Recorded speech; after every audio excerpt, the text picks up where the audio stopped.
पुरानी दिल्ली की गलियों में एक हवेली है जिसे लोग अब सन्नाटा हवेली कहते हैं। खंडहर हो चुकी उस जगह में न तो कोई जाता है न कोई जिक्र करता है। लेकिन 12 अक्टूबर 2022 को सब कुछ बदल गया। सुबह के 4 बजे पुलिस कंट्रोल रूम में एक गुमनाम कॉल आता है।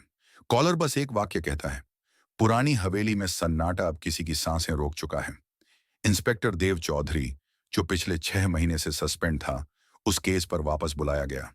उसकी पत्नी की रहस्यमयी मौत के बाद वो गुमसुम रहता था। लोग कहते थे कि देव अब वो देव नहीं रहा। देव जब हवेली पहुंचा तो अंदर कुछ अजीब था। न कोई खून, न कोई चीख, पर हर दीवार पर जैसे कोई अंधेरे से फुसफुसा रहा हो। कमरे के बीचों बीच एक लाश पड़ी थी, आंखें फटी हुई, चेहरा ऐसे जैसे मौत से नहीं, किसी रहस्य से डर गया हो।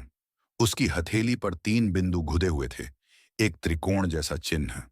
जांच शुरू हुई और एक हफ्ते में 2 और हत्याएं हुई।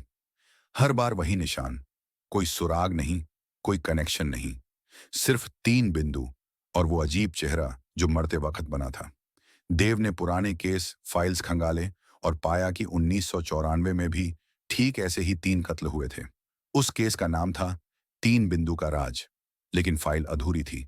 आखिरी पन्ना किसी ने फाड़ दिया था। वो उस केस के इकलौते बचे गवाह से मिलने एक मानसिक चिकित्सालय गया। वहां एक बूढ़ा आदमी दीवार की तरफ देखकर बड़बड़ा रहा था।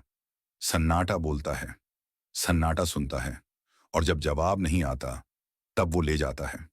जैसे जैसे देव केस में डूबता गया, वैसे वैसे वो खुद को खोने लगा।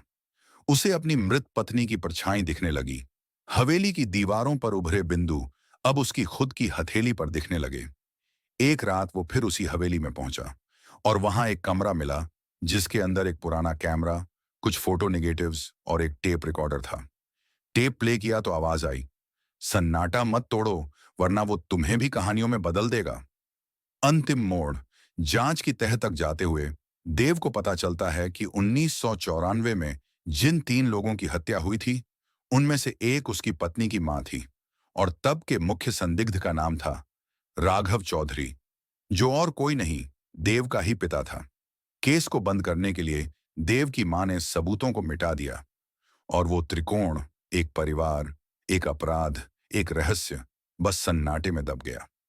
अंतिम दृश्य, देव अब उसी हवेली में अकेला बैठा है। दीवारों से आवाजें आती हैं। एक नकाब पोश व्यक्ति पीछे खड़ा है। देव मुस्कुराता है।